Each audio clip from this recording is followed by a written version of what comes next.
Good evening, Bills Mafia. What is going on? Merry Christmas to you. We are here. I'm sitting in Greg's seat tonight because Greg's getting drunk off eggnog, but I got my beautiful, friendly co-host that you don't, or the producer here they don't always see playing co-host tonight, Chris Kepner. Welcome. Merry Christmas, my man. Welcome to the post-game show, brother. What's up, man? I'm excited to be here. That was a great Greg impression in the opening Been there. working on it. I imagine you like sitting there in the mirror, just like trying to hone that Greg Nothing I Tom's do is in front of a intro. mirror. That would be the punishment to myself, but I appreciate it. I was trying to make you feel like Greg was here because Chris and I are celebrating a Buffalo Bills 34-13 victory over the Chicago Bears. Now, that's not what is impressive about this, Chris. What's impressive is they also wrap up the AFC East again. I've got some Third year in a receipts. row. I got some receipts and some texts from friends in October that were telling me that was in question. And I said, just wait. Let me talk to me around Christmas. Here we are. It's around Christmas, and the Bills are back exactly what they're supposed to be. Another thing checked off on the list to where they're ultimately going, right, Chris? Yeah, that's right. You heard them talk about it after last week. They clinched a playoff spot, and the next goal was to clinch the division. Yeah. And now I would imagine they're looking to win out the next couple games and secure that number one overall seed.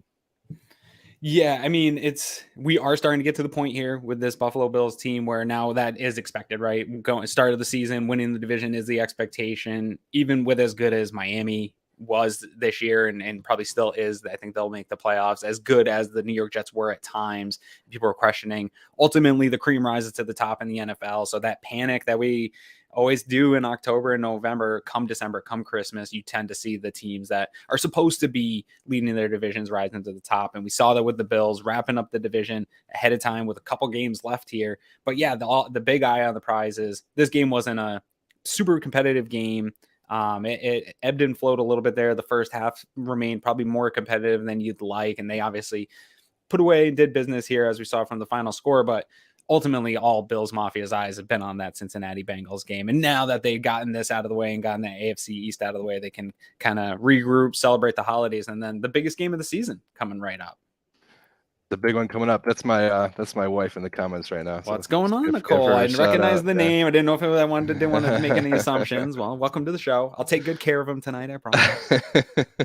But yeah, as you know, as you said, I mean, they're heading into a really big matchup against the Bengals. I don't know going into the season if we would have necessarily picked this as the biggest one of the year. Certainly one of the big ones with, the Bengals having just gone to the Super Bowl, Yeah. But It was always the last tough one, right? They had that right. early tough stretch, and then you got through this stretch of games here where we thought would be easier than it was. We thought that Jets game was going to be easy. We thought Miami was going to be a little bit easier.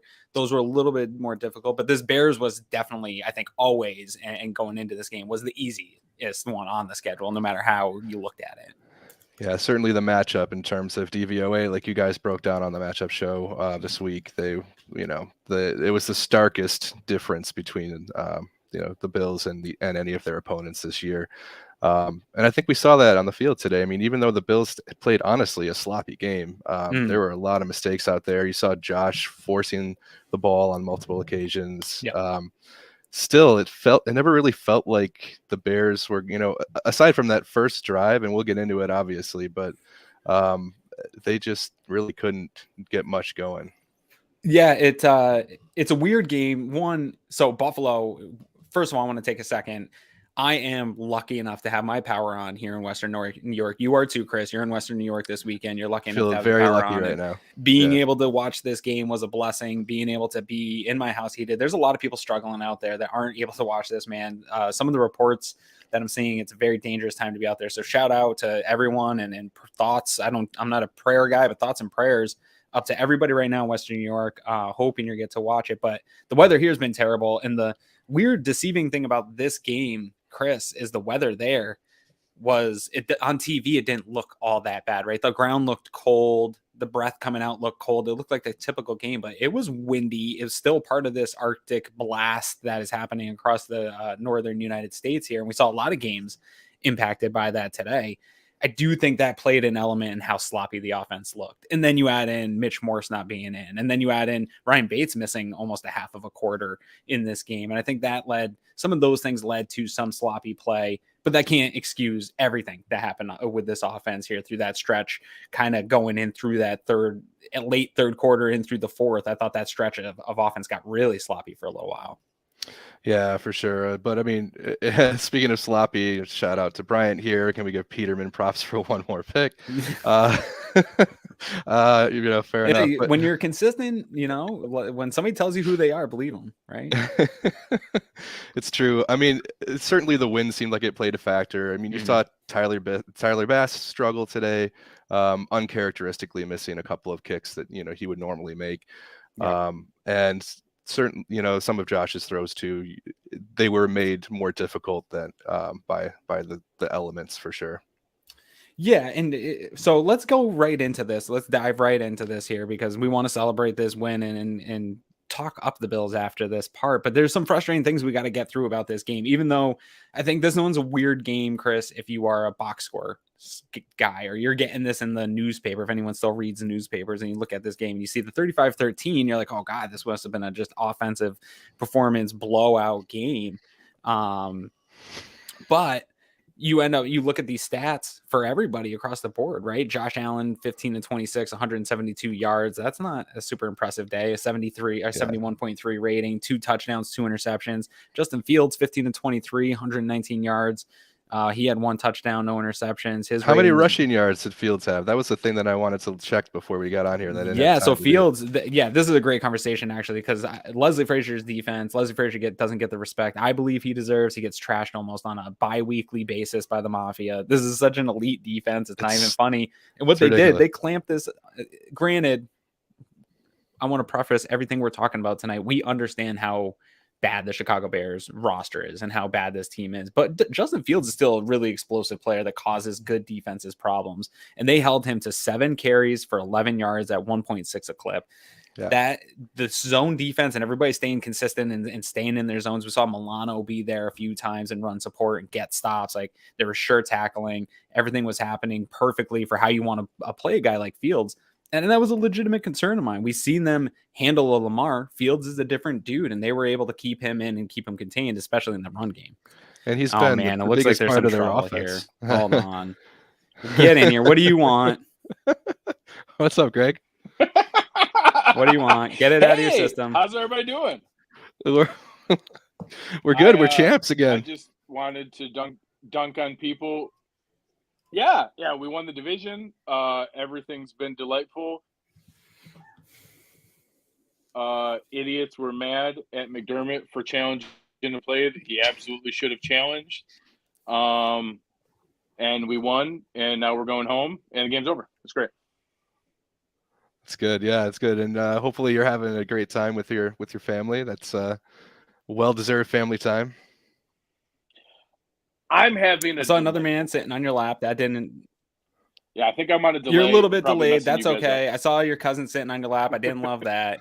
Keep it clean over there. Couple more eggnogs and then call it a night.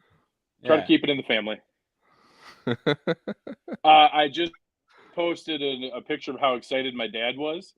So that was fun. But yeah, I wish you guys a Merry Christmas. Thank you, Chris, for helping hold down the fort. I'm going to go back to my fun family Christmas here, but go Bills. I know it wasn't the prettiest game, but they got to win, and now they're going to go home, and now I'm going to go home too. So Merry Christmas.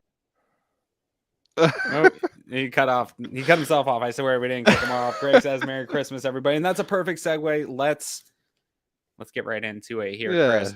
Let's get right into the first quarter of action in this game. This one starts out, it's weird here because we've seen this before out of the Bills. One, that if you're going to have success against Leslie Frazier in this defense, even if you're a bad team, you're going to do it, I think, in the scripted plays. And out of the first quarter and coming out of the half, those are going to be your opportunities to put a drive together against this defense. I don't know why they can't get the scripted stuff right against other teams, but this was one of those drives, and it felt like it to me. How about you? First, Sarah's got a great comment here. Did Greg I think the answer is probably no, but we can't. No, I cannot speak to that or confirm or deny on Greg's legal behalf. We will just let him have his own holiday festivities, however he's doing it. So this one started out too. It had a big Velus Jones return to start, which we saw that was a kind of a regular occurrence in this game where the Chicago Bears special teams are actually outperforming the Bills, but that gets them like almost to midfield. I think they started at like the 38-yard line in this drive. 36-yard line after a 29-yard return. Yeah, like that's huge. Go ahead. Yeah, I mean, we were, like you said, the scripted plays have always been a problem, but it's kind of like, I think I said this in our staff chat as we were watching the game, like that's going to be the highlight for the Bears. You know, I didn't think that they were going to do much beyond that. And they didn't, honestly. I mean, they had a couple of field goals on, possessions where they didn't have to do a whole lot. Right. But this was a nice drive for them. I mean, give them some credit where it's due here. I mean, you did see like most of Justin Fields' rushing yards come on that first play of scrimmage. I mean, it was only 7, but it got them into a second and short. They had a nice pass to Byron Pringle. Do you want to run? I don't know how much you want to run through the play by play. Montgomery had a big, the first explosive play of the day. He had a 28-yarder on that play that gets it. They were already over midfield. They had the touchdown play on this drive. Then it was called back on a holding penalty. And I thought that was going to kill him on this drive because we actually saw it later in the game come up. This Bears team doesn't have the kind of depth and the type of ability to put together plays with consistency to have a drive get killed where either a first down or a touchdown gets called back. They're worse than your favorite drought era Bills team, right? Like they don't have that ability to do that. So I thought that was going to kill this one right there. And it doesn't. And then Taryn makes a great open field tackle on Justin Fields for a no gain, which makes him a 3rd and goal. And that's when Dane Jackson, it looked like, I didn't see a really great replay of this one, but it looked like somebody vacated their zone and it looked like it was Dane Jackson and it was a wide open touchdown to Pettis. And Dane Jackson had a couple tough plays. He starts the game again after Kaiir Elam had a really good game coming back and getting some reps. You thought that maybe that trend would lead to Elam starting in this game, or we thought that trend, at least Twitter thought that trend should be assumed. I'm okay with that, but then we saw Dane come out. He was the starter, and this was a tough drive for him, man. And I do think the thing that maybe fans don't realize, and we'll talk about it here later in this game, is the reason Dane's so hard to shake off this spot is because later in the game, he does go out and make a play. He's able to have these terrible drives and put them past them. I don't know that that's good that he continues to have terrible drives, but he is able to have that mental fortitude to get past it. But what were you thinking seeing Dane Jackson have a tough drive? I know you're a Kaiir Elam fan too, then you want to see him out. I think we all are in agreement there. What are you thinking at this point here that with the scripted drive going like that? And I'll be totally honest with you, my power went out like as the game was starting, and I was freaking out. I missed like half of this drive. But I did, that touchdown pass, seeing somebody that wide open in the end zone, the power was back up at that point. That was tough. And I'm sure that, as we get into the all 22 and kind of break it down later, we'll see a better idea of what exactly happened there. But it looked like, I don't know if it was Taron Johnson not getting over or Poyer not getting over, but somebody was supposed to be, someone was supposed to be covering. Eric will tell us. Yeah. Just wait for Eric to come out and tell us. No, and then but the Bills get it back and they go on a 6-play, 71-yard drive. They march it right back down. And this made me feel good, right? Like, and to your point in that group chat, you had said, that drive for the Bears was going to be their highlight of the day. And seeing the Bills respond in this way made me in total agreement, right? Like, okay, the Bills are just going to roll. If you're even going to score, which I don't think the Bears can do consistently, the Bills are in the type of mode where they're just going to match it. And on this drive, right out of the gate, we saw a 24-yarder to Dawson Knox where he just goes up and gets it. Yeah. Comes down hard. It came down hard, right. Yeah, that hard field that we were talking about, right? Man, I don't know if that's going to have had an impact on him later in the game because he wasn't super productive in this game. You thought maybe with that. It was nice to see him come back into the game, though, and he caught a late touchdown catch. He did. He did. Yeah. No, he came back fine, but man, that looked like it hurt. It took the wind right out of him is what I would think it is. And then you end up in a 1st and 15 situation after an ineligible man downfield. You lost 5 yards. You end up in a 1st and 15. This is where I think the Bills were missing Cole Beasley the most. This is one of the first real sightings we've seen of Cole Beasley, and really the only thing I saw him do in this game on a 2nd and 15. It's a big play, though, and it goes unnoticed. And I think this is where late in the year last year, the value of Cole Beasley got lost amongst fans, is you're behind the chains, and this really has put the Bills in some bad spots consistently where they're in 2nd and long and they'll do a run play or something like that. And they stay with the pass and they get 9 yards to Beasley, which gives you a 3rd and 6 opportunity. And 3rd and 6 isn't great. That's not a 3rd and 4 or 3rd and 3, but it gives you a better chance. Your playbook opens up a lot from 3rd and 15 to 3rd and 6. And that ability of Beasley to just get down in that zone, get that pass, and be sure-handed security blanket for Allen, I think was missed a lot. 100%. And it got them back on schedule right after that penalty. I'll be interested to see how many snaps Beasley had in this game, because you're right. It didn't seem like he was out there much beyond that drive. I saw him a couple more times. He had one other catch, I think. No, he just had the one for 9. No, no other targets.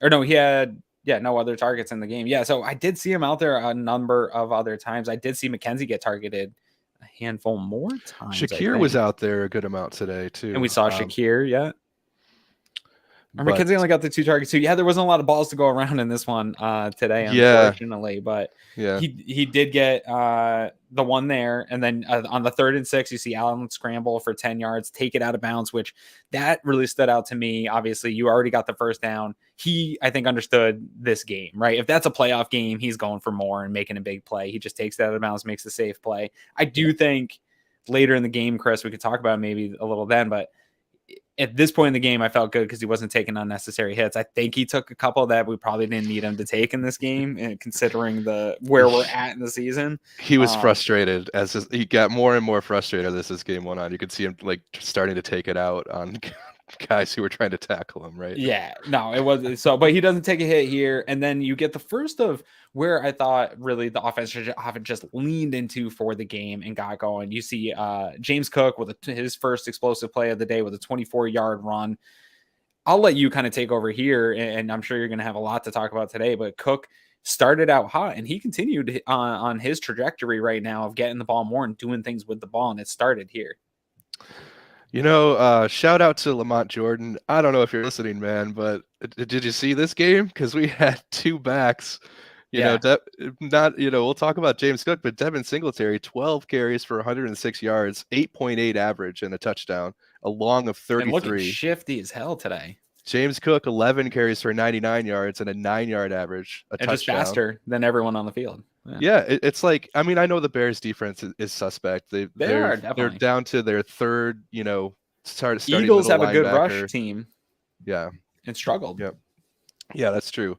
But I mean, our guys, like they came to play today and they looked shifty, like you said.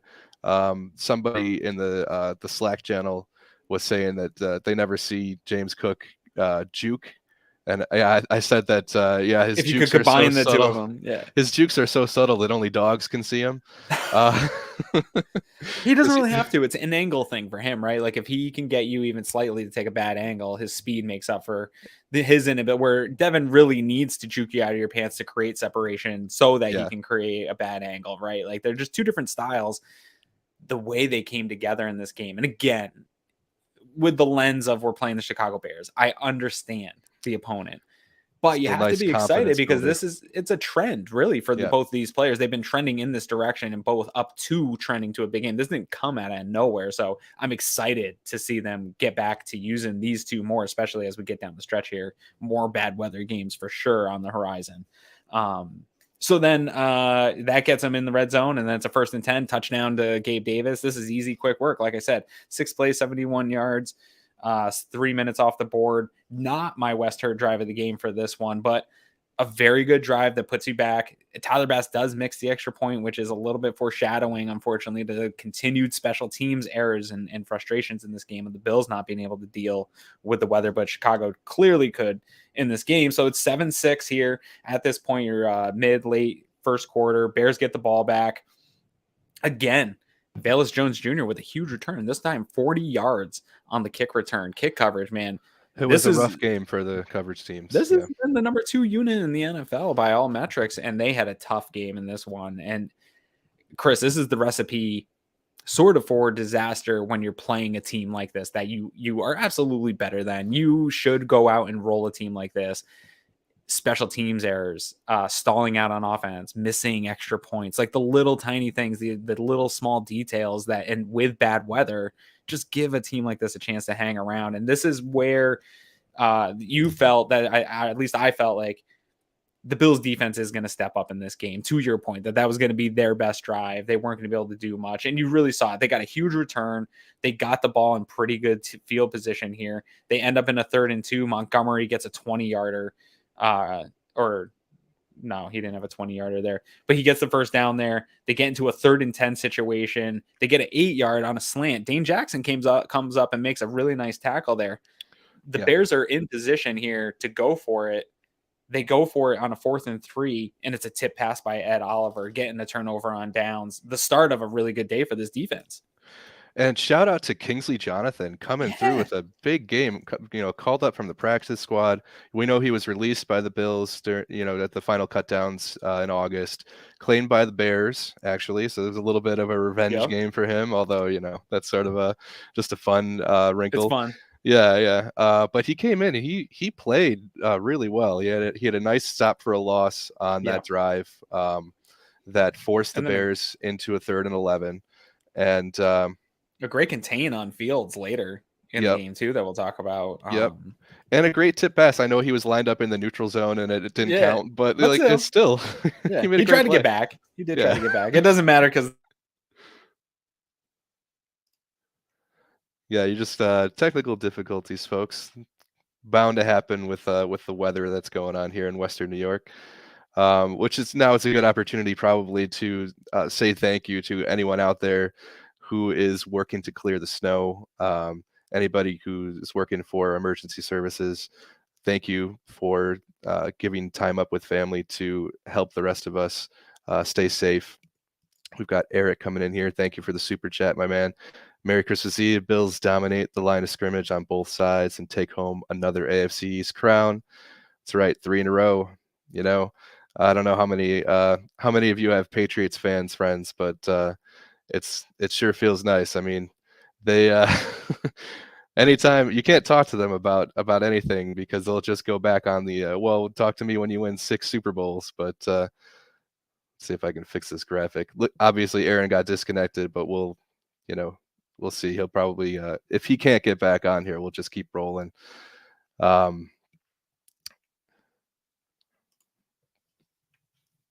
All right, so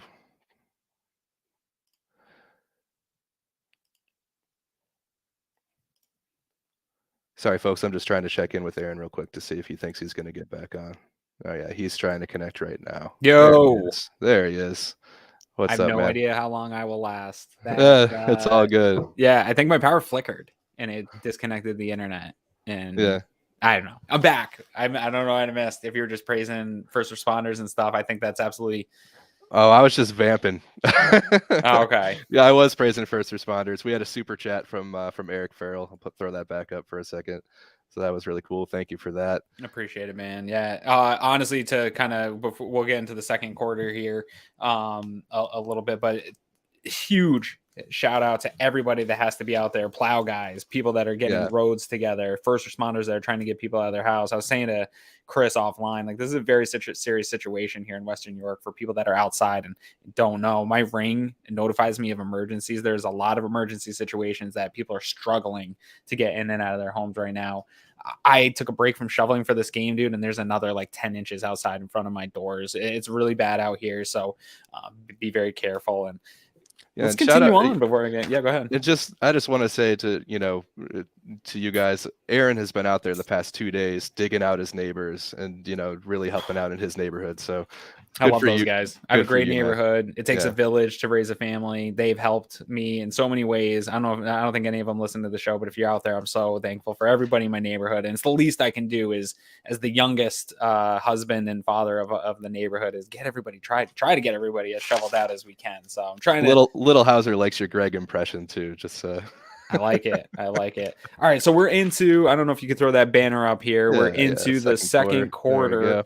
Keeping along the lines here of this game. So they ended the first. Bills have the ball. They're going on a drive here. You think that, okay, Bills get a stop. Let's go. Let's roll this game. Let's have a nice, fun, celebratory day. This is exactly what I needed, right? I've had a stressful day of digging out everybody, and it's going that way. You get a 2nd and 6. Gabe Davis with a nice 15 yards. It's good to see Gabe Davis get involved in this game. Windy up conditions. and down game for him, but yeah. It was. It was up and down, but you want to see him get involved, especially in some of these longer plays, some of the bigger plays. So he gets 15 yards. This is getting frustrating to me, and I know that it's hard, Chris, because it's hard to expect a lot of a mediocre offensive line on a good play. But I see all the time these crazy Josh Allen. It's a 1st and 10 after that Gabe Davis 15-yarder. It's a 1st and 10. Josh Allen makes an incredible move to evade a sack. The guys got their hands on him. Josh spins and gets out, scrambles, has a nice little run, and it gets called back. I think it was a Roger Saffold holding here. Holding call, yeah. It gets called back. You saw it pop up again in this game, and I've seen it. It's one of those reoccurring things where it's like, man, it just feels like this happening all year. I'm sure it's not that crazy. And I know that these plays are hard for offensive linemen because guys are turning around and moving. But man, it's frustrating when he does all that work, gets out of a sack, and then it's not rewarded. And if anything, it's penalized. Yeah, it was definitely a tough game in terms of penalties. Somebody pointed out at one point that at one point in the game, the Bills had 8 penalties called against them, and the Bears only had 1 called against them. And that's tough because, I mean, something like holding, especially holding happens on almost every play. And it's like, it just kind of depends on how the refs are calling it in a given game. And if you see that kind of a discrepancy, there's certainly an argument to be made that there's a little bit of it's just not being called evenly. And that's unfortunate. I mean, you never want to like have to complain about penalties because win the game like we did, but it's tough. If it was a better opponent, that's going to rear its head, right? Like nor wind nor penalties could equalize the discrepancies between these rosters. And I think that it ultimately played out through 4 quarters in this game. But at this point in the game, we're into the second quarter here. It's a 7-6 game. You're starting to feel a little bit frustrated. The Bills are moving. They're getting some stuff going. They get that run called back. And then Josh Allen just throws up one of these crazy 2019 Josh Allen plays where this is, I don't know whose fault it is, but it's a ball to Isaiah McKenzie. You can say maybe he didn't put enough air under it to lead him, but it's still a throw into double coverage to Isaiah McKenzie, who's not your guy that's going to like go up on double coverage and make a play. Maybe you get the underthrown pass interference, but this is not, in my opinion, this isn't the type of play this is probably one of the ones he wants back the most in this game, and ends up getting intercepted. And then on top of the interception, Kyler Gordon returns it for 34 yards.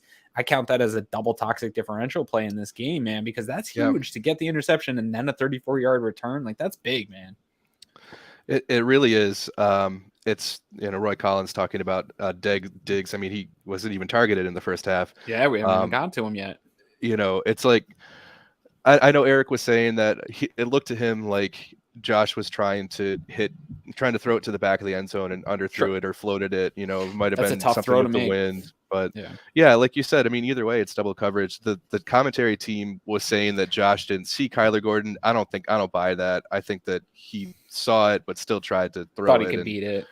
Yeah, exactly. But like, you just said it. That's Isaiah McKenzie isn't the guy that you're trying to put in a situation like that. I mean, he doesn't, he just doesn't have the size or the arm length to win one of those.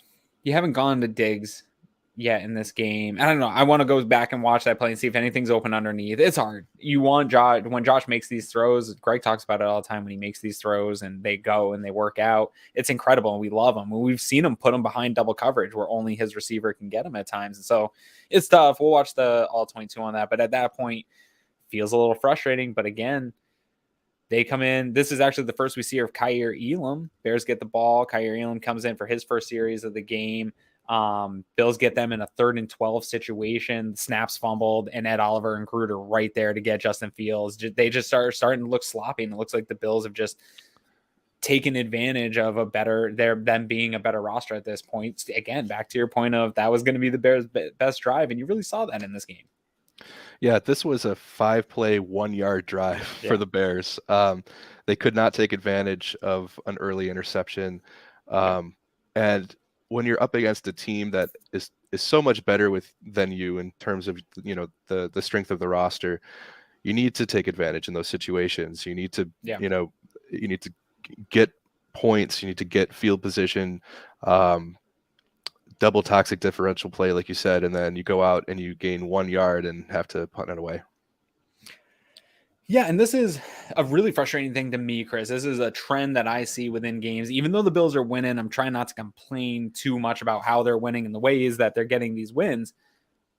But within them, I see these trends within these games of the Bills defense comes out, gets multiple stops, and the Bills reward them with turnovers or turnovers on downs or punts. All right. Like, and it happens time and time again. And here's another example of how, where you say 5 play -1 yards. There's another one of those in this game. There's probably 4 stops where it's like 4 plays, 5 plays, whatever it is.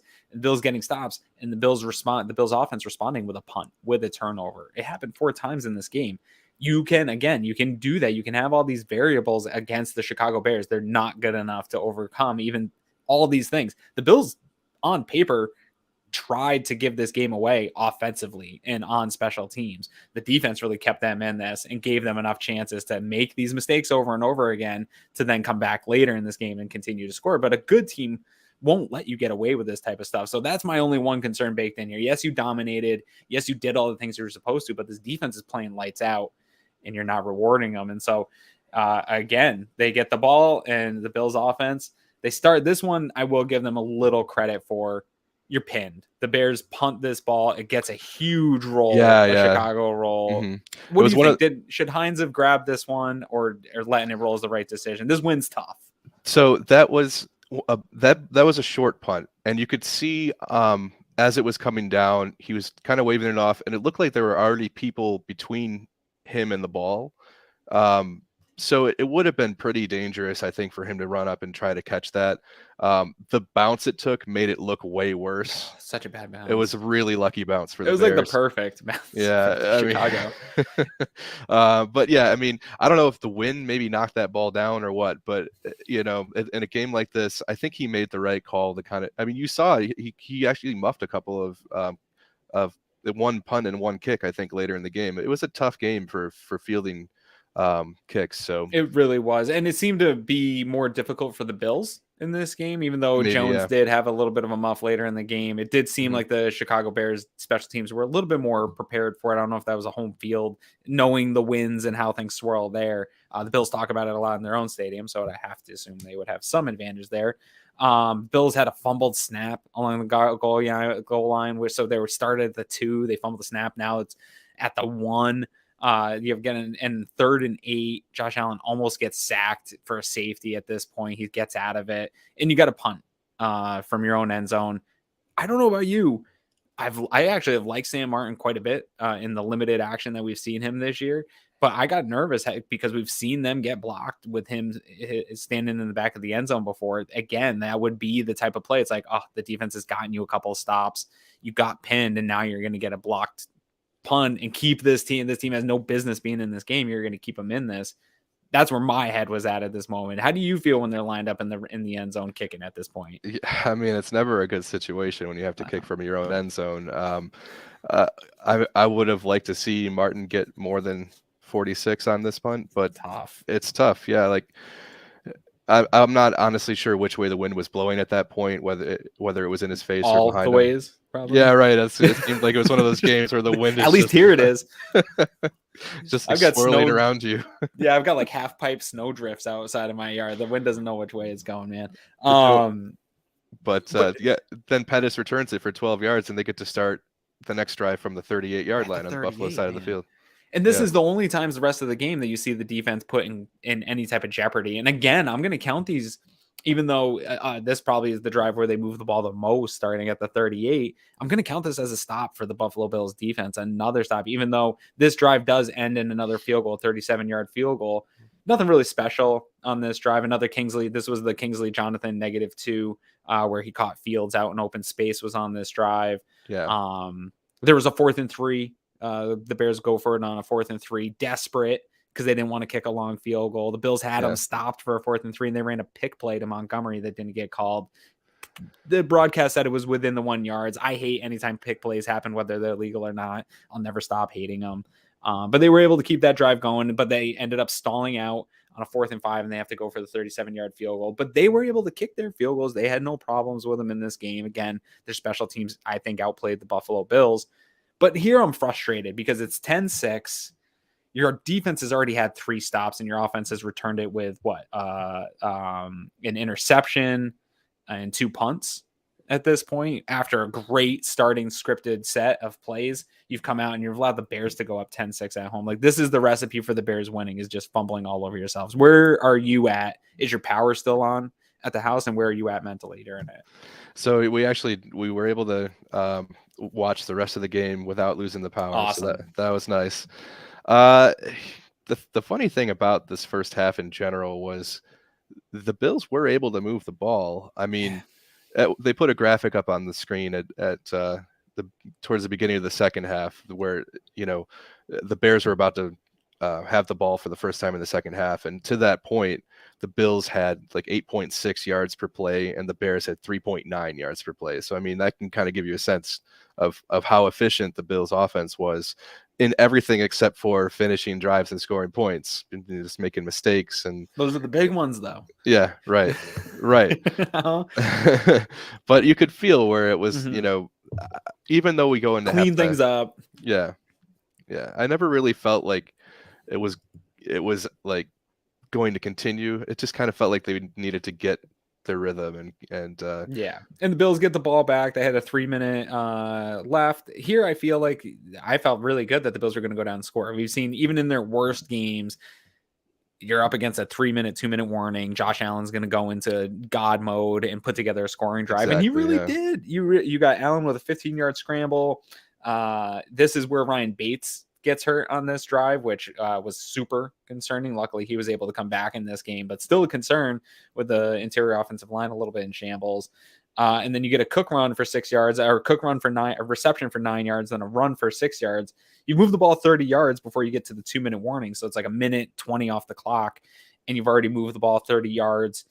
You come out of the 2-minute warning, a nice 16-yard run from Cook. You're in the red zone at this point. You're feeling like, man, you got a minute left. I think you still have the 2 timeouts at this point, maybe all 3 of your timeouts, but you're feeling good. Like, you're in exactly where the Bills want to be. This is exactly what they do at the end of these moments.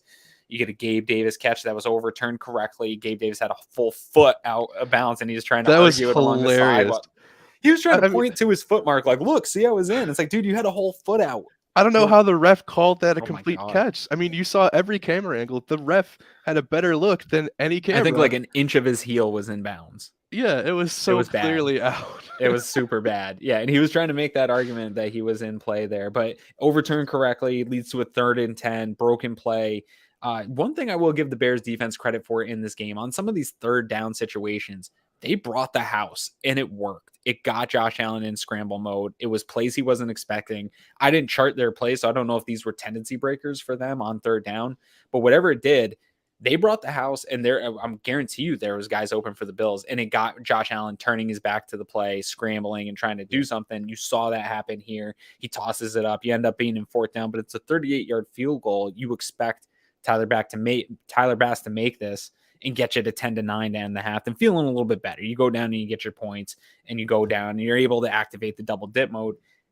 It's a missed field goal because of the goddamn win in Chicago today, and you're still at 10-6 heading into the half, Chris. What is going on? Well, I mean, you were talking about the pressure on that drive where we were backed up in our own end zone. You could tell there was a play where Allen started to feel the pressure and had to kind of run to get out of the end zone. But they showed on the replay, Diggs was running. He got behind coverage on that play. If he had another half second or so to like see downfield. You saw him like running down the field like, yeah, exactly. Yeah. Just like throw it up there, let him run and get it. We've seen him do that. That for, right? It's yeah, exactly. So, it was frustrating. I think, I threw it up here a minute ago, but Sarah made a great point here. Going into this game, it seemed like Josh was drooling over lighting up that secondary, and he was just getting frustrated. You could tell he was getting frustrated as the game was going on, and pressing and forcing throws he shouldn't have. So, Diggs running up the field with his hands up to throw it, like that really sums up the first half. No targets for Stephon Diggs. Like, I don't care what the script is. I don't care who's lined up on the other side of him. I don't care if the wind is blowing at 70 miles an hour gusts during the game. Like, he's so special of a player that you got to find ways to force feed him the ball. He's the only guy on this roster who I'm interested in forcing the ball to. Everyone else their touches can come when they come, and you get open and you get your touches. I don't care if Stephon Diggs is double covered, blanketed all game long. You find ways to manufacture that guy touches. And I think that was a little bit of a ding on Ken Dorsey to not find something for Stephon. Some of it's probably on Josh. I'm sure Diggs was open on plays where Josh could have gotten him the ball, but the fact that you went 2 full quarters and didn't get this guy the ball, and you had decent offensive drives in here where plays were sustained. I don't know. Not manufacturing him touches actually pissed me off in that first half. And then I think somebody in that locker room was pissed too, because we saw him come right back to it in the half, right? Yeah. If you want to throw up the third quarter banner, we can talk. Here, Chris, my only thought, well, a couple drives into this, and we'll get through them. My thought was, man, I would have loved to have been a fly on the wall for the first half of Buffalo Bills after that first half in that locker room. I would have loved to have been in there, man. Because look at this real quick before we get into it. I did write down, because this was not great. Josh was 7 for 12 for 89 yards at the half. Fields was 8 of 12 for 55 yards. Josh Allen's passer rating was 74.7 at half. Cooks was doing all right. He had 3 runs for 46 yards at the half. Singletary had 4 runs for 25 yards only so far, and Allen had his 3 for 25. He had no targets to Diggs at this point. People are pissed in the Bills locker room. They know what's on the line. We got to win the AFC East. We got to handle business against a worse team than us. We got to get out of here, and we have a big game. Let's get out of here and get healthy. And you saw it coming out of here in the second half. This drive starts off nice. Hines actually had a nice return, but it gets called back a little bit with a holding on Saran Neal. But on the first play, you get a 15-yarder right to Diggs. So that's what I'm saying. Somebody said, I bet it was Stephon Diggs. He's not shy to be vocal. And they came right at him. Ryan Bates is back in the offense, by the way, at this point. So you came out of the half. You got Ryan Bates back. That was great that he was able to come back. Absolutely. What a lifesaver. You can move Van Ron back. Like, this is the only game you probably can survive this type of offensive line. But I don't know if you want to go without Bates for another whole half in this one. Early, you get into a 3rd and 2 situation. Josh Allen again pulls out some Josh Allen magic where he's about to run. He's facing pressure, about to run, and he just flips it up to Devin Singletary, and Devin gets a quick 10 yards, like stuff that Brett Favre and Patrick Mahomes and like few guys that can consistently do that on a consistent basis. Allen does it, saves the drive. They're on a 2nd and 10. They get a nice little dump off to Singletary, keeps this thing going. 3rd and 1, you get an Allen scramble on the play action rollout, which actually comes back later in this game on that Dawson Knox touchdown you talked about. This play is so dangerous. This is when Allen was struggling in the red zone and the Bills were struggling in the red zone. This is what I was saying. Like, bring these back, get Allen out rolling, force it's so hard to defend it. Make somebody decide. Because later we saw them decide, hey, we're going to come up and not let Allen run, and then something's out open behind you. It just puts people in conflict and lets Allen make the decision. I want more of this. And even if they manage to bring someone up to cover the receiver, and they've got somebody coming towards Allen, you still might not have him beat. On a 3rd and 1, I'm taking Allen. Exactly. Like, he can run people over. Yeah, or he's going to jump over you and get that one. Like, it just allow him to put people in conflict and stress the integrity of a defense, and he's one of the few guys that could do that type of thing, and he does it. Gets 11 yards. Bobby Hart was an eligible receiver on that play, by the way. Love to see that. Keep that in mind. This team has some success when we might see a Bobby Hart catch at some point. I'd love to see it. Hey man, people can say what they want about Bobby Hart, but when this team brings in that extra lineman and they get physical, good things are happening. Like, it's not a bad recipe for the Bills right now. I think at this point, it was funny for a while, the Bobby Hart hate, but at this point, you gotta give him credit. Yeah. He's clearly providing a significant value to the team. Definitely, yeah. No, it got out of control. Singletary busts off a 33-yard touchdown run here, looking shifty, just all throughout this game, even up into this point. At the half, he had those 3 carries for 25 yards, but he was looking shifty as hell in this weather and putting guys on skates, even on like 4-yard runs, just making guys breaking their ankles, tripping them up, like really looking the part. And I believe that 33-yard run to me really signifies, like, yes, I want James Cook to get the ball more. I want him to be part of this offense. I actually like the split, how it went today, even though it was a run heavy design for this offense. too many people just want to not give Devin Singletary the ball and not have him be a part of this. And I don't get that. Like, everyone just wants to move on from this guy. He's one of the most underrated running backs in the NFL, in my opinion. They play behind a terrible offensive line, both these running backs, and they both are consistently good. And when you need them the most in those 3-minute drives, 4-minute drives, they come up big. The Bills needed this drive, man. And Devin Singletary is the guy that gets them a 33-yard touchdown. This, for me, I should put it up. I should have put it up already. This for me is going to be my West Herr drive of the game. It's an 8-play, 86 yards, 4-minute drive. The Buffalo Bills get the 2-point conversion on this one too, and end up going up 14-10.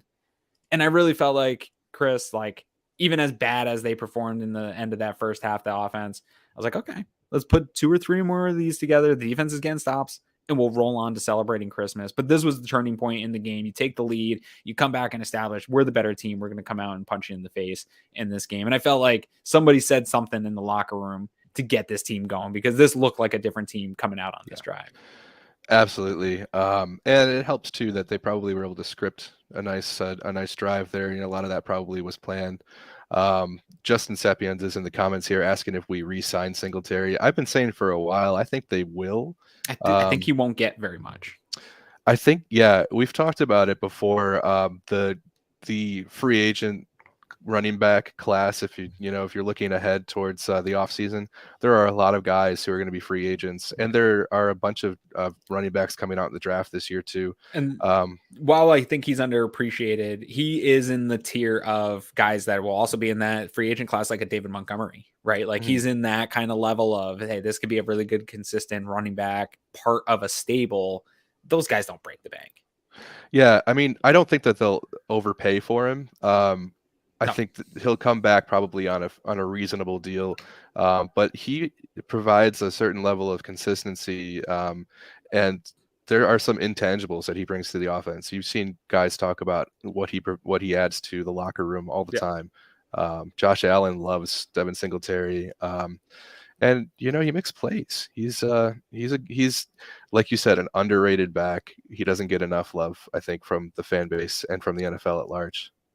I bet in NFL circles, when people turn on the film and see what it is he does on, not only the people will just look at the box score and say, oh, look at Devin Singletary's stat breakdown. He's not that good. But I think the NFL players that watch the film see it. They got to see it. And they know that he does all the right things. So I bet in league circles, he's highly thought of as a consistent running back in the league. But yeah, shout out to West Herr. This is my drive of the game. Mostly, Chris, because, again, I think that this reestablished, hey, we're the better team in this game. Let's go out and play our type of game. And it reestablished the run a little bit. You saw the running backs really start to get going.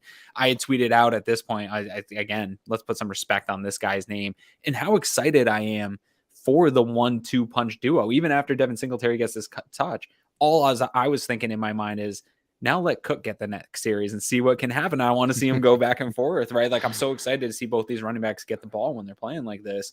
But this drive definitely, for me, turned the tide of this game. Like, okay, this could be a totally different second half for the Bills, and it almost was, right? We got to get the right graphic back up. I screwed that up. See what happens when we all switch seats. No, we're good. So Bills are up 14-10. Bears get the ball. Shaq Lawson with a huge play. How about Shaq Lawson over the last month and a half of football here? So real quick, I just wanted to say, like Walter pointed out here, the lanes the Bills O-line was created. You had mentioned a couple minutes ago that they're terrible. I think they're average to below average. I don't know. I wouldn't go maybe as far not as terrible. Yeah, they're a below average unit. They can be terrible. It's like they can be, So far this year, they've been below average, and Josh Allen makes them look better than they are. Also with the rushing game, I think to this point in the season, they looked good today. There was lanes open today. I loved the way Ryan Bates looked in space. It looked very similar to Mitch Morse running out in space ahead of running backs when they were pulling the center. I like some of the things they can do. It hasn't been a consistent group, and they played the Chicago Bears. That linebacking core is devastated. They don't have guys along the front that should be winning their one-on-ones. Even they are also below average. They're third, fourth rotational defensive linemen all along that front. That was probably an even battle on paper, and the Bills won. So I'm glad they did, but just to put that into perspective, I don't think the Bears are a good team in the trenches on either side of the ball. So Bears come out Shaq on Lawson. offense. Shaq Lawson with a big 7-yard loss, man. Again, I think the last month here of football, he has stepped up as just a really solid contributor to this defensive line rotation. Like, what a steal in free agency last playoffs, around this time in the playoffs, they were able to get him in the building and then get him back in free agency this year with Jordan Phillips, who also had some nice impact plays in this game. Talk about those guys in the defensive rotation that they've been able to put to here, even without Von Miller coming up. Yeah, and don't kill me, but just to back up real quick, we didn't shout out Khalil Shakir for catching that 2-point. I rushed over it that he did get it. Yeah, I mean, people have been asking, where is Khalil Shakir? Where is he? He made a nice play here. They kind of lost him. Though. They kind of lost him in the back of the end zone there, and he found a spot where Josh could get a throwing lane, and it was a good play. Yeah. But yeah, I mean, Shaq Lawson. I mean, it's so interesting, right, to see these guys like Lawson and Phillips coming back after going elsewhere. It speaks to the Bills culture that these players want to come back and play here. And it speaks to the Bills, the coaching staff that when players go and play somewhere else, like they still have their guys, right? And they're still like willing to bring them back in, and they trust these guys. They know they've seen what they can do. They feel good about bringing them back in and give them another opportunity. And you're seeing a lot of returns on those investments. Yeah, no, definitely. And I think you're going to continue to see that. It's similar ways Patriots had that for a while during their dynasty, where they would cut guys loose, let them go get their money, and guys ended up coming back and like, man, I didn't realize how good it was until I got out of here, right? Hey, I think this is funny. Shaq Lawson's new nickname, Sack for Loss, son. Hey, if he can keep doing it, I'll keep taking it, man. And then so Bears go on this drive here, and Dane Jackson coming up with a big play and run support, punching the ball out, clean as can be, textbook, exactly how you teach it. And this is the problem for Bills Mafia when it comes to, I like Kaiir Elam. I think that he should be starting. I think that there's a good case for him. I'm fine with the rotation, the way that the Bills do it. I understand the frustrations with Dane Jackson.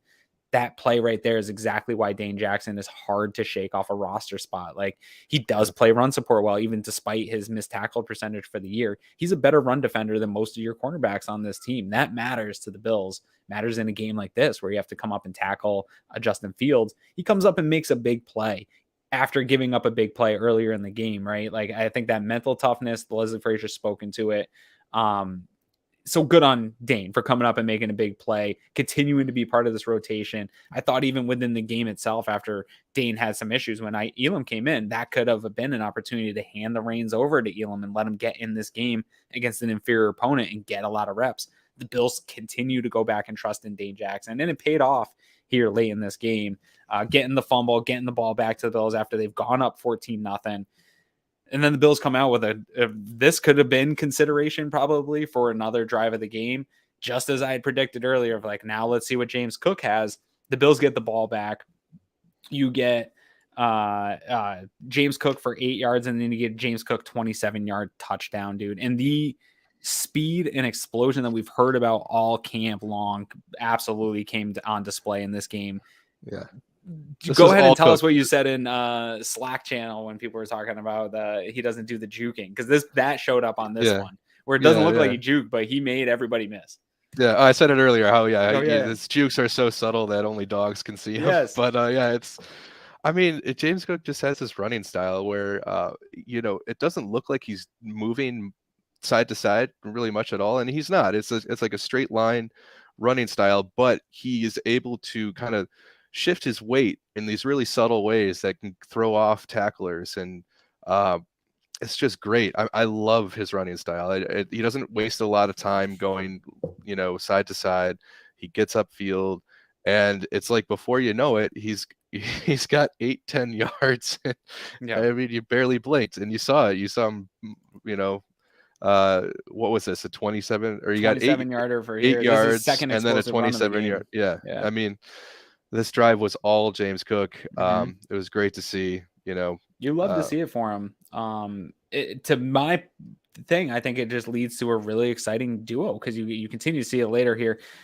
This is a 3-play, 35-yard drive, and it goes 47 seconds, and the Bills are up 21-10. This, again, like I said, this could have been another consideration for drive of the game because it feels like maybe you've put it away, but at this point, 21-10, in my mind, Chris, I'm still thinking, get another stop, get another score, ride it out, go put some subs in, get out of here healthy, right? Like I just wanted one more to fully put this thing away because it just, you see that the way the Bills offense has stalled out in the past. And unfortunately for us, we can kind of probably jump through some of this quicker than we have so far because the Bears get the ball back. The Bills stop them. It's a 3-play, 5-yard drive, a minute off the clock. They force them to punt. They got a little sloppy here on both sides of the ball. Yeah, but well, not for the Bills defense. Yeah, for the Bears, they got a little sloppy for sure. And then the Bills come out. Yeah, you get a holding call on Spencer Brown on a what would be Josh Allen's scramble for a first down, brings it back 10 yards during a 2nd and 13 situation. They run the ball on 2nd and 13. Bills Mafia freaking hates that. You end up with 6 yards. You get an incomplete pass to Knox on the 3rd and 7. Just looks sloppy, like you said. You get a 4th and 7. This one goes the Bills' way. This ball bounces, puts the Bears at the 11. I don't really care where the Bears get the ball on these punts. I didn't think that they were going to be able to score touchdowns anyway. And I was right. The Bears come back here. Tim Settle, sneaky, had a nice game. Really, the whole interior defensive line had a good recovery. Game. But he recovered that fumble that Dane forced a little earlier in the game. And on this drive, he had a really nice, right out of the gate, a big stop with Matt Milano. On it, they get a 3rd and 8, another batted pass by Ed Oliver to force the 4th down. They punt. So it's another 3-play, 1 yard, minute 46 off the clock. So that's 6 plays, 6 yards, and about 2.5 minutes off the clock from the Bills defense. And it's still 21-10. The Bills then get the ball back, and this is the Gabe Davis fumble drive. So you feed the ball. Steph Diggs gets 11 yards here. You get a 2nd and 5. It's an absolute bullet from Josh Allen to Gabe Davis. Oh my God, that throw. It was unbelievable to throw to get there to him in the wind. Gabe Davis catches it, runs upfield, goes to run, and just fumbles as he's going down. Clear as day fumble. You couldn't even contest it at all. Yeah, that was rough. I'm feeling pissed. And we're actually now into, that's how the 3rd quarter ends. And so we are at the point, Chris, this is the thing that continues to pop up for me in these games. Oh, I did it and you did it. I'll let you go. It's how many times can we do that? Yeah, it's like when you come to the an aisle in the store and it's like, I'll go this way, and the person does it and you just, oh, no. I don't know if you know this, but Greg and I do that all the time when we're on, like when I'm in the background and we're like changing. He's like, I just touch nothing. I'm not going to touch any of this stuff. Because I always mess it up for people. So we come to the end of the 3rd quarter. I'm feeling frustrated because this trend has come up all season long. I remember it in the Jets game. I remember it in the Minnesota game where your defense is getting stops in the second half and your offense cannot capitalize enough to, you're up 21-10. So I'm not trying to like freak out here, but you're allowing a team to get these types of big plays that could allow them to come back in a game and make it way more annoying than it has to be and make it so you're doing a lot more work to beat a team that you should run in this game. And so the Bears unable to do anything with it. They get a 3rd and 3 stop, or the Bills they on 3rd and 3, Bills get a stop. Milano comes up big on the stop there. It's they gain 1 yard, so it's a 4th and 2 play action. Fields throws what looks like for the first down. Here is where I'm going to put up our Uncle Jumbo's responsible play of the game for this one is Sean McDermott. Greg alluded to it earlier. A lot of people were pissed Sean McDermott threw the challenge flag here in this situation because at first it looked like it was a 4th and 2 quick pass. He's able to go and get over the line, and they throw the challenge flag here, and it's actually overturned. He was not able to get to the spot, and they call it a turnover on downs for the Bills. I don't know that the Bills needed this challenge. I think that their defense probably would have stopped them in the next 3 plays if the trends of this game were any indication. But the fact that somebody in the booth called it down, they got it executed, they knew that they were going to get the ball back or that they had a good chance to do it with this challenge, and they got a stop that was actually ended up being a 5-play drive, 53 yards and 2 minutes off the clock. They didn't allow that drive to continue. And that's one of those ones, Chris, where, again, no matter how bad a team is, you do make enough of these stupid mistakes and let a team continue to get back into the game. This drive could have ended up being 17-21 if they continued on, they get this fourth down, say they make a few plays, then you're looking at a totally different ball game. So huge step up from everybody in the booth and Sean McDermott for that challenge. Yeah, I mean, Sean McDermott does take a lot of flack for his challenge record. It's one of those, it's kind of a, some of it's up in the air. Yeah, I don't know. I don't really put a whole lot of stock in that. I mean, it's not really a good metric of the team's performance necessarily. Right. So yeah, and to your point, like we probably didn't need this one, but it was the fourth quarter. He still had both challenges, right? I don't think he'd used one yet to that point. And it stopped a drive that could have brought them to within a score. Yeah. So ultimately, that's where you want them. Ultimately, it doesn't matter because the Buffalo Bills come back out. Their offense comes back out, and it's a 2-play, 3-yard drive that goes 46 seconds because it ends in Josh Allen. It looked like something that actually been pretty successful. A little dump-off pass. He had a number of them in the games. Looked like it was supposed to just go to Cook. He put a little too much on it, if you ask me. That just looked like he put a little extra that he didn't need. Yeah, that pass was pretty hot. Yeah, man. It's you just saw some 2019 Josh Allen, even though you also saw some of what he is able to do in this game and thrown through the wind. He didn't play the best game, and there were some sloppy moments. And this is the one where he was really like took off his helmet and is just like he knew, like I'm a goddamn idiot for that throw. And I'm sure I didn't see the Dorsey cam, but this would have been one of the ones where Dorsey was probably just banging because you got I joke around how they don't return any favors for the defense, but you just used a challenge and got to stop by your defense. And this is how you respond with 2 plays, 3 yards. And Walter with a great point here about, he said this earlier in the show about, Allen maybe needing to work a little bit on the technique for screens and dump offs. Because there's something going on with the screen game that. Yeah. Can you imagine if the Bills offense could successfully execute the screen game? Yeah. With James Cook and Devin, and Hines, get these guys in space. I would love to see it. Absolutely. They're already dangerous. I mean, if they could add that wrinkle, it would be just. People don't realize how much of a wrinkle that is in that KC offense. Like, yes, Mahomes can do all the same magical stuff that Allen can, but they get some easy yards built into that screen game.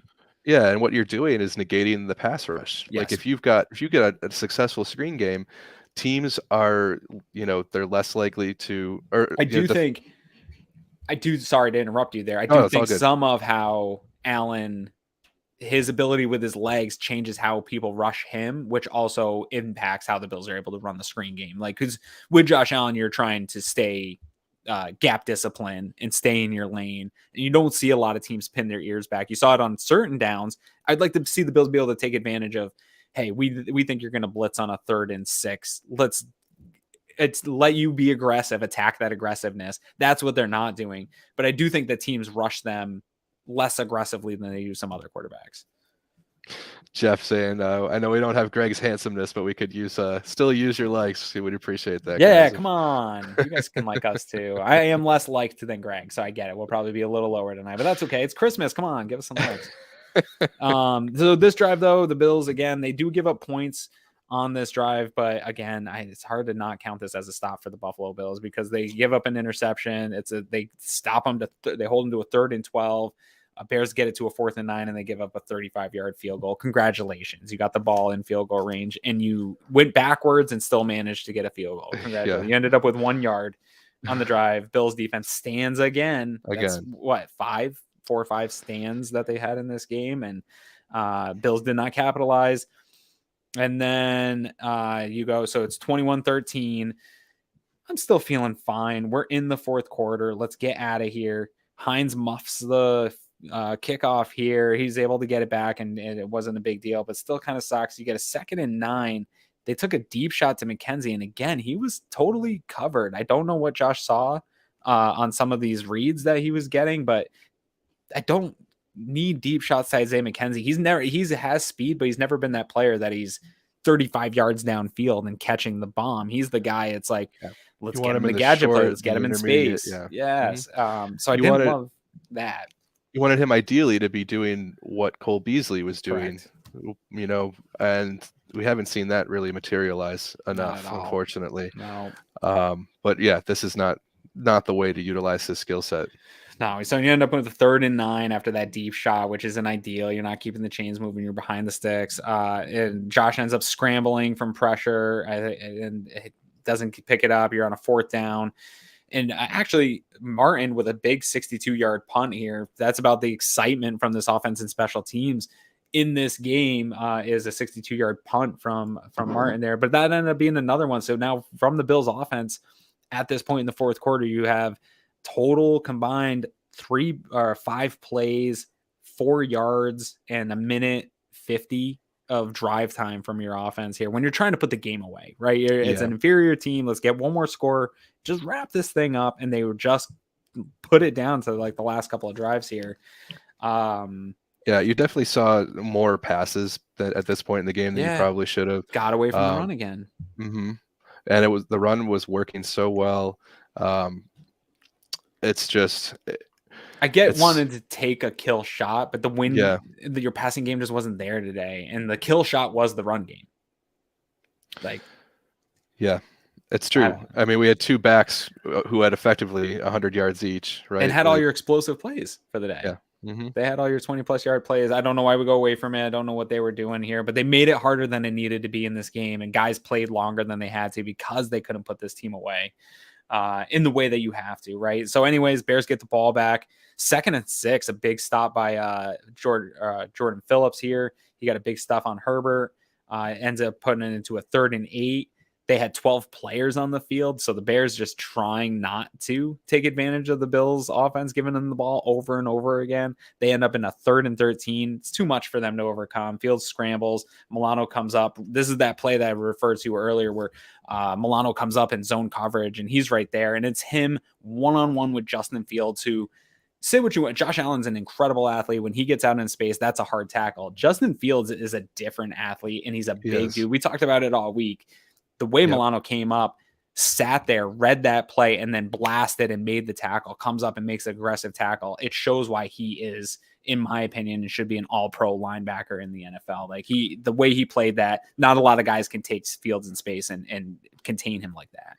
Yep. It was our friend Lauren came on in the chat on the matchup show, I think, was saying how she thought that Matt Milano was going to come to play today. No more missed tackles. It's like, right. For spite for being snubbed for the Pro Bowl. But I mean, I just want to reiterate, everybody going into this game was talking about how Justin Fields was going to be a problem. Multiple 40-yard runs. Yeah. On the ground. Yeah. 7 carries for 11 yards. That Bills defense just completely stopped that part of their offense, which has been the most effective part of the Bears offense all year. Yeah, and it shows up here. You got another quick 3 and out. This one was a 3-play negative 2-yard drive for the Bears, minute off the clock. Like the Bills defense, I know the opponent was bad. They put on an absolute clinic today after that first opening drive. So the Bears, the rushing defense, the rushing offense for the Bears, and they got Herbert back. Like they had everybody back for that. Their line was banged up. First overall in the NFL in yards, 9th in DVOA going into this game. I mean, and the conditions played to a running game. It wasn't just Fields. I mean, Montgomery only had 62 yards on 16 carries. They kept him to 3.9 yards a carry. There's people out there that want to say this team's soft, man. Go out and play in that weather and put up this type of performance in a rushing against a rushing based team. I have my big hats off to Leslie Frazier and that whole defensive staff. Great game plan, great execution from them.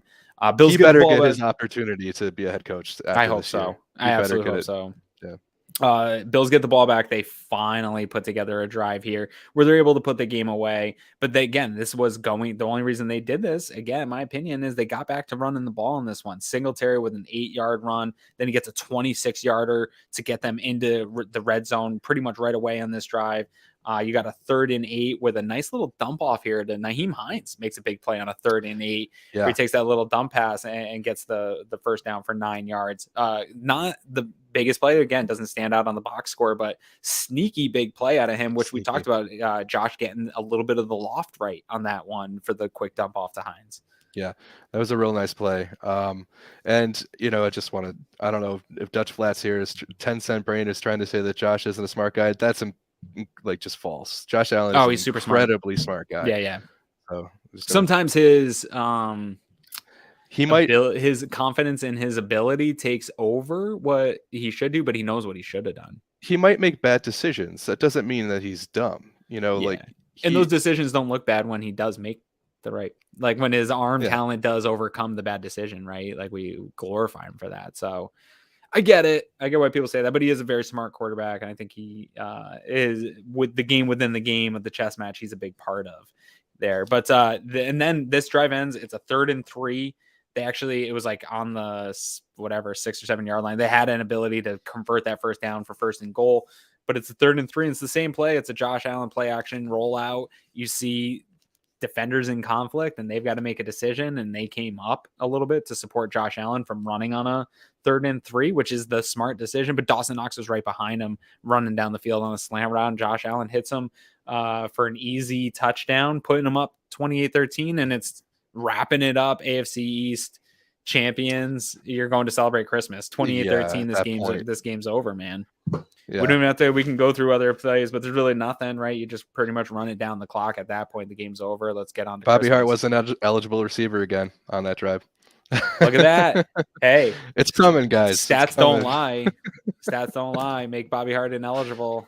Yep. Things are succeeding. Yeah, he will get there at one point. They'll throw it into him at some point.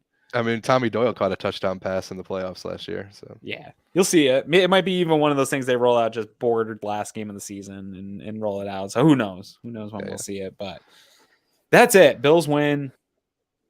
People barely got to. I know my neighborhood. A lot of people in my neighborhood, Chris. I invited almost all of my neighborhood over to watch the game. If I said, "Hey, I've cleared out pass for some of you. If any of else can get over here," a lot of people had Spectrum, and Spectrum was out during this game, so they couldn't get on the TVs. They're watching on their phones and stuff. So I know a lot of people. Time Warner, right?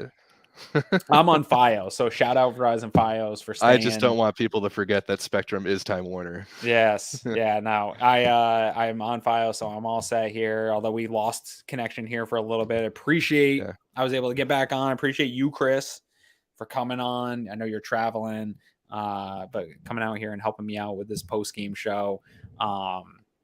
What else? You got anything else for this Bills game, man? Let's throw a super chat up here from Bryant real quick. He wants to see the big man rush from do it. Yeah.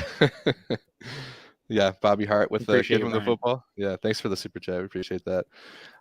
Look, I was really happy to jump on here. It's fun being in the background producing the show for you guys. But yeah, this is a lot of fun to have to get to rap with you for an hour here and talk about what happened in this game. It was a little tough to watch at times, especially in the first half and that stretch of the second half that we talked about where they just couldn't really get much going on the offense. But, in the end, I think both of us picked 31-13 as a score prediction for this game. And look, 35-13. That's close. That's I mean, within the margin of error. I'll call that a win for both of us. So 12-3 AFC East championships for the 3rd year in a row. The Bills, and Bills fans, I think, can feel good about the rest of the season here because even when things are a little sloppy, they have the talent and the coaching to turn it around. 12 wins at this point with still 2 games left in the season. That's significant.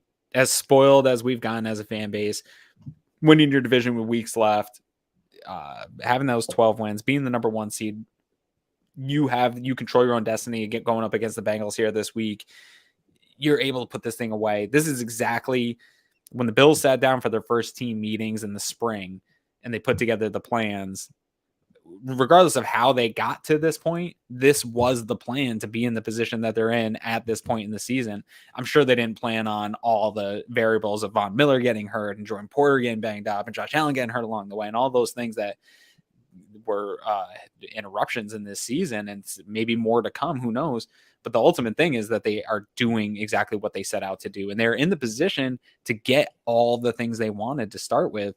And even though this game was another instance where there was a lot of meat left on the bone, Chris, this offense should have put up more points in this game. The defense played absolutely lights out, gave them the ball in multiple spots to go put points on the board, and they didn't. And you still win 34-13. 35, yeah. I sound like an idiot sitting here saying I want more out of this team, even though they just blew out one of the worst teams in the league. This is the game they should have won, how they won it, but there was still more. It's but I tough. see the team's trending in that right direction where they could have done more here. Yeah, I get it. It's tough to watch Josh Allen throw a couple of picks that you feel like he shouldn't have thrown. It's tough to watch the offense stall out. But, the other guys get paid to play football. 35-13 is a big win, guys. Like, it is. It's rare. Could it have been, I don't know. Could they have put up a 50 burger today? Maybe. But I'm not going to get upset about them not getting every single piece of meat off of that bone. It's hard. The NFL is hard to win, and we see week in and week out. We saw Kansas City struggle with the Texans. We saw the Eagles struggle with the Chicago Bears. The Bills did exactly what they're supposed to do against an inferior opponent, and they left some stuff out there for Sean McDermott. Like Greg always likes to mention, there's still some film out there that Sean McDermott's going to sink his teeth into and make guys, light some fires under some guys that need it. So anything else coming out of this game? We're still battling. The cornerback 2 is still seemingly a rotation and in question. Nobody's run away with that job. Was anything you were going into this game looking to see in terms of the bigger picture for this team? Had any of that changed for you, or are we still on par with everything we have going? It was definitely nice to see the running game continue to show that they can get it done on the ground. I would really like to see I'd like to see Josh get out of his head a little bit, because it seems like you can almost see him getting more and more frustrated that things, by the mistakes, and then they almost compound into more mistakes. And it's like, just relax, man. Like, it's almost like he's channeling a little bit of that like nervous mafia energy. It's affecting things. So, but he's got all the talent. He's got all, he knows what to do out there. And,